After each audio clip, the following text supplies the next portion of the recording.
ലൂക്കോസിൻ്റെ സുവിശേഷം 1:45, ലൂക്ക് 1:45 വളരെ പ്രധാനപ്പെട്ട. കഴിഞ്ഞ ദിവസം നിർത്തിയതിൻ്റെ ബാക്കിയായിട്ടാണ് വരുന്നത്. ഇങ്ങനെയാണ് വചനം വായിക്കുന്നത്. ലൂക്കോസിൻ്റെ സുവിശേഷം 1:45 കർത്താവ് തന്നോട് അരുളി ചെയ്തതിന് നിവൃത്തി ഉണ്ടാകും എന്ന് വിശ്വസിച്ചവൾ ഭാഗ്യവതി. ഇതാര് പറയുന്നതാണ്? എലിസബത്ത്. യോഹന്നാൻ സ്നാപകൻ ഉണ്ടാകുന്നതിന് മുമ്പ് ഗബ്രിയേൽ വന്ന് സെക്രിയായോട് പറയുന്നുണ്ട്, എൻ്റെ ഭാര്യ ഗർഭം ധരിച്ച് ഒരു മകന്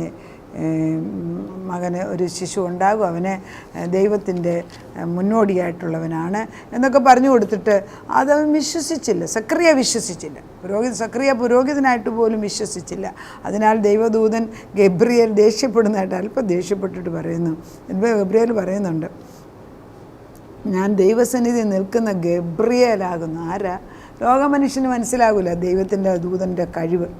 എന്തായാലും സെക്രിയയെ ശാസിക്കുന്നു. സെക്രിയയുടെ നാവിനെ ശിശു ഉണ്ടാകുന്നിടം വരെ അടച്ചു വെച്ചു. ശിശു ഉണ്ടായി അവന് പേരിട്ടപ്പോൾ സെക്രിയയുടെ നാവ്.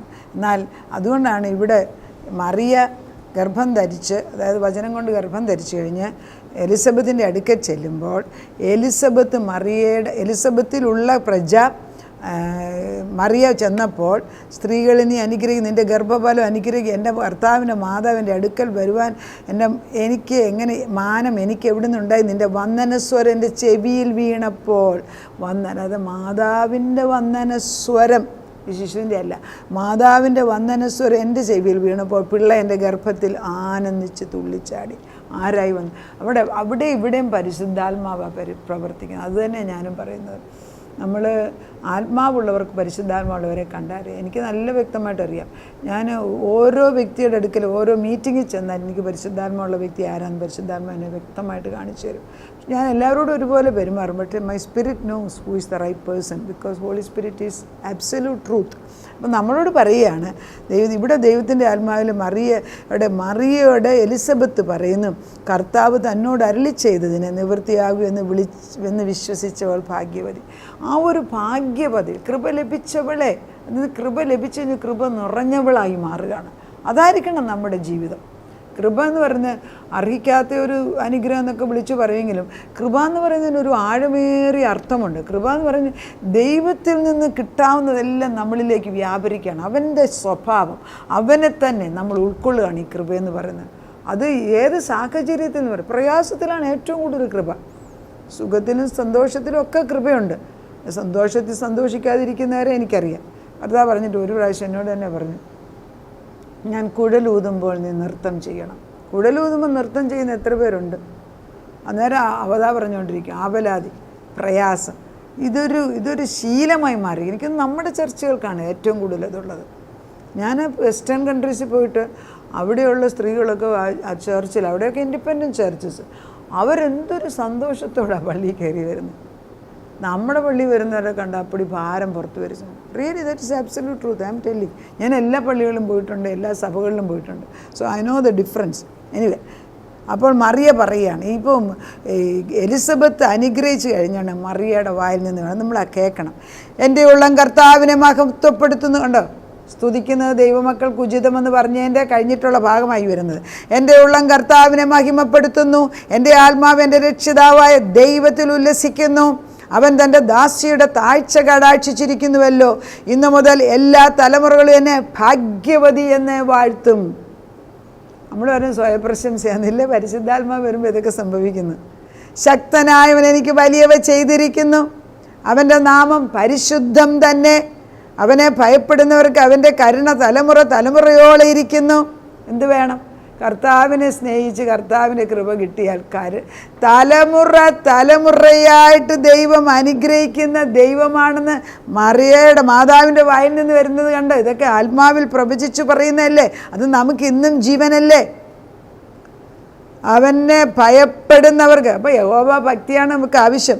അവനെ ഭയപ്പെടുന്നവർക്ക് അവൻ്റെ കരുണ തലമുറയോളം ഇരിക്കുന്നു. തൻ്റെ ഭുജം കൊണ്ട് അവൻ ബലം പ്രവർത്തിച്ചു. പ്രവർത്തിക്കുന്നല്ല, പ്രവർത്തിച്ചു. കേൾക്കുന്ന പലർക്കും ഇതൊരു ദൂതാണ്. ഇത് അനേകർക്ക് അനുഗ്രഹങ്ങൾ വാരി വിതറിക്കൊണ്ടിരിക്കുന്ന ഒരു സമയമാണ്. തൻ്റെ ഭുജം കൊണ്ട് അവൻ ബലം പ്രവർത്തിച്ചു. ഹൃദയ വിചാരത്തിൽ അഹങ്കരിക്കുന്നവരെ ചിതറിച്ചു കളഞ്ഞു. പ്രഭുക്കന്മാരെ സിംഹാസനത്തിൽ നിന്ന് ഇറക്കിക്കളഞ്ഞു. മുകളിലിരിക്കുന്ന, അതായത് എല്ലാ കുന്നും ഇടിഞ്ഞു വീഴണം, താഴ്വരകൾ പൊങ്ങി വരണം, വഴി സമഭൂമിയാക്കണം. അത് ദൈവത്തിൻ്റെ പരിശുദ്ധാത്മാവിനല്ലാതെ നമ്മുടെ വാക്കിനോ പ്രാർത്ഥനയ്ക്കോ നെഞ്ചത്തടിച്ച് കരയുന്നുണ്ടോ സാധിക്കത്തില്ല. ഇത് കണ്ണുനീരോടെ പ്രാർത്ഥിക്കാൻ. പരിശുദ്ധാത്മാവിൻ്റെ കരച്ചിലും നമ്മുടെ സാധാരണ കരച്ചിലും വ്യത്യാസമുണ്ട്. I think I should explain that. അതെങ്ങനെ അനുഭവത്തിൻ്റെ വെളിച്ചത്തിൽ ഐ റിമെമ്പർ, ഞാൻ തിരുവല്ലയിൽ ആലീസ് പ്ലാസ് ആയിരുന്നു. അപ്പം ഒരു സ്ത്രീ, അവരുടെ ജീവിതം അത്ര ശരിയല്ല. അപ്പോൾ എൻ്റെ അമ്മ നല്ല ആത്മനിറവുള്ള സ്ത്രീ ആയതുകൊണ്ട് അമ്മ ആ കൊച്ചിനെ വിളിച്ച് അവരുടെ ജീവിത ശൈലി ശരിയല്ല എന്ന് പറഞ്ഞ് വഴക്ക് പറയുന്നുണ്ട്. അപ്പോൾ ഞാൻ അവിടെ കൂടെ ഇരിക്കുകയാണ്. ഞങ്ങൾ ഒന്നിച്ച് പ്രാർത്ഥിച്ചുകൊണ്ടിരിക്കുമ്പോൾ ഈ കുട്ടി കയറി വരുന്നു. അവൾക്കൊരു 10-30 വയസ്സാണ്, ഇത്രയേ ഉള്ളൂ. അപ്പോൾ അമ്മ പറഞ്ഞ്, നിൻ്റെ ജീവിത രീതി ശരിയല്ല, മാറ്റിയൊക്കത്തുള്ളൂ, നീ ഇങ്ങനെയാണ്, ഇവിടെ ആണെങ്കിൽ അങ്ങനെ ജോലി ചെയ്യാനൊക്കത്തില്ല എന്നൊക്കെ അമ്മ പറഞ്ഞപ്പം അവൾ ആ നിലത്ത് കിടന്ന് ഇങ്ങനെ ഉരുണ്ട് കിടന്ന് കരയുന്നേ കണ്ടു. അല്ലാതെ കരഞ്ഞു. അപ്പോൾ എനിക്കും വല്ലാതെ പ്രയാസം തോന്നി. ഞാൻ പറഞ്ഞു, എന്തിനാ അമ്മ അങ്ങനെ കുറ്റം പറയുന്നത്?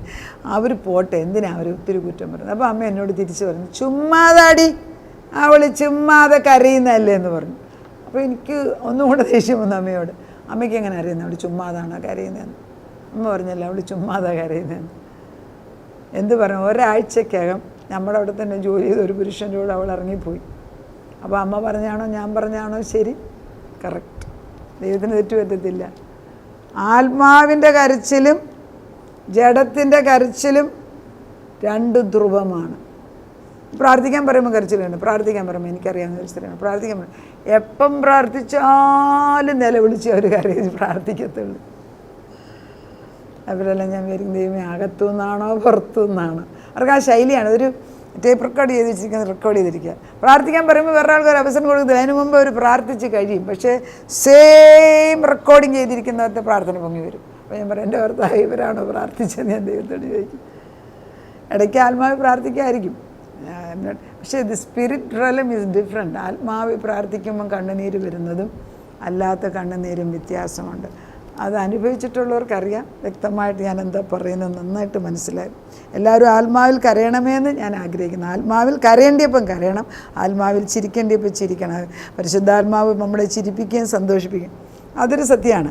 ഞാൻ എൻ്റെ അമ്മയും കൂടെ പ്രാർത്ഥിക്കാനിരിക്കും, മണിക്കൂറിൽ ഞങ്ങൾ പ്രാർത്ഥിക്കും. പ്രാർത്ഥിച്ച് കഴിയുമ്പം 2-3 മണിക്കൂർ യേശു ഇറങ്ങി വന്നിട്ട് ഞങ്ങളെ എല്ലാ വിഷയത്തിനും ഉത്തരം തന്നെ സ്ഥിതിമാറ്റമല്ല, ഉത്തരം തന്നായിട്ട് നമുക്ക് ആത്മാവിൽ തോന്നിച്ച് കഴിഞ്ഞിട്ട് കർത്താവ് ഞങ്ങളെ ചിരിപ്പിക്കും. ഞാനും അമ്മയും കൂടെ കിടുകിടാന്ന് ചിരിക്കുമായിരുന്നു. ഞങ്ങൾ തമ്മിൽ അമ്മയുടെ വയസ്സാലത്ത് മരിക്കുന്നതിന് അല്പകാലം മുമ്പ് ഞങ്ങൾ തമ്മിൽ ഒത്തിരി ആത്മാവിൻ്റെ ഐക്യതയുണ്ട്. That really help me. അതാണ് എൻ്റെ ഒരു സോളിഡ് ഫൗണ്ടേഷൻ അവിടെയാണ് എൻ്റെ നിൽക്കുന്നത്. അമ്മ ആത്മാവിൽ ജീവിച്ചിട്ട് അന്യഭാഷയിൽ പ്രാർത്ഥിക്കുന്നതും, അമ്മയുടെ മരണത്തിന് മുമ്പ് അമ്മ പറഞ്ഞു, ഞാൻ നാളെ മരിക്കുമെന്ന് പറഞ്ഞു. അതുപോലെ സംഭവിച്ചു. അമ്മ അമേരിക്കയിൽ വെച്ചാണ് മരിക്കുന്നത്. അതൊക്കെ എത്ര ഭംഗിയായിട്ട് അമ്മ, അതൊന്നും അന്നേരം എനിക്ക് മനസ്സിലായിട്ടില്ല. പക്ഷേ അവരുടെ ആത്മാവിൻ്റെ തീഷ്ണതയും പ്രവർത്തനവും വലുത് തന്നെയായിരുന്നു. അപ്പം താണവരെ ഉയർത്തിയിരിക്കുന്നു, വിശന്നിരിക്കുന്നവരെ നന്മകളാൽ നിറച്ചു, സമ്പന്നന്മാരെ വെറുതെ അയച്ചു കളഞ്ഞു. നമ്മുടെ പിതാക്കന്മാരോട് അരുളി ചെയ്തതുപോലെ അബ്രഹാമിനും അവൻ്റെ സന്തതിക്കും എന്നേക്കും കരുണ ഓർക്കേണ്ടതിന് തൻ്റെ ദാസനായ ഇസ്രായേലിനെ തുണച്ചിരിക്കുന്നു. വളരെ പ്രധാനപ്പെട്ടാണ് കേട്ടോ. കരുണ എന്തിന്? അബ്രഹാമിനും അവൻ്റെ സന്തതികളാകുന്ന നമുക്ക് എന്നേക്കും കരുണ ലഭിക്കാൻ. കരുണ തുടച്ചു മാറ്റിയിട്ടില്ലെന്ന്.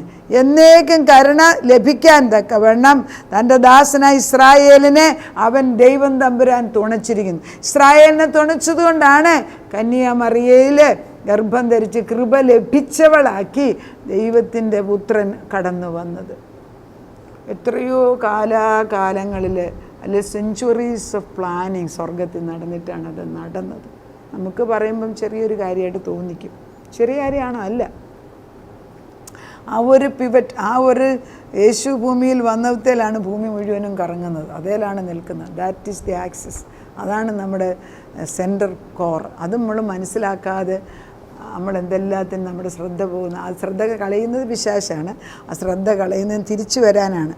അപ്പം തൻ്റെ മറിയ അന്നേരം ഏകദേശം 3 മാസം അവളോടൊന്ന് പാർത്തിട്ട് തിരിച്ചുപോയി. അപ്പം ദൈവം നമ്മളോട് പറയുന്നത്, കർത്താവ് നമ്മളോട് എന്തെങ്കിലും അരുളി ചെയ്തെങ്കിൽ അത് നിവൃത്തിയാകും എന്ന് വിശ്വസിച്ചാൽ നീ കൃപ ലഭിച്ചവളാകും, നീ ഭാഗ്യവതിയാകും. അതാണ് നമുക്ക് ആവശ്യം.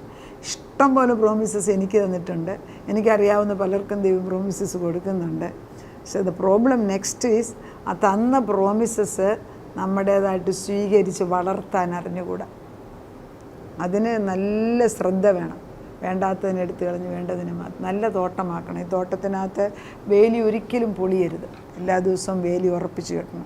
രാവിലെ തോറും നമ്മൾ ഗാർഡനിൽ തൂങ്ങുമ്പോൾ രാവിലെ തോറും നോക്കി ഏത് ചെടിയാണ് വാടി നിൽക്കുന്നത്, ഏത് ചെടിയാണ് ശരിയല്ലാത്ത, ഏത് ചെടിയാണ് മാറ്റേണ്ടത്. അത് നമ്മൾ ശ്രദ്ധിച്ചില്ലെങ്കിൽ ഗാർഡൻ വൃത്തികേടാകും. അതുപോലെ തന്നെയാണ് നമ്മുടെ ആത്മാവിനും. നമ്മളൊരു വേലി കെട്ടിയില്ല എങ്കിൽ എത്രയോ പെട്ടെന്ന് നമ്മൾ താണുപോകും. കർത്താവ് ജീവനുള്ള ആത്മാവിനെ കൊണ്ട് നിറയ്ക്കുന്നു, പരിശുദ്ധ വെള്ളം, ജീവവെള്ളം നമ്മുടെ മേലെ ഒഴുക്കുന്നു, ആത്മാവിൻ്റെ തീഷ്ണം നമ്മുടെ മേൽ വരെ. നമുക്ക് പ്രാർത്ഥിക്കാം. നാഥ, അവിടുന്ന് പറയുന്നത് വിശ്വസിച്ചതാണ് ഭാഗ്യം. ആ ഭാഗ്യപദവി മറിയയ്ക്ക് കൊടുത്തു. അതുകൊണ്ടാണ് കണ്ടാലും ഞാൻ നിൻ്റെ ദാസി, അവിടുത്തെ ഹിതം പോലെ നടക്കുന്നത്. അത് കൃപയാണ്.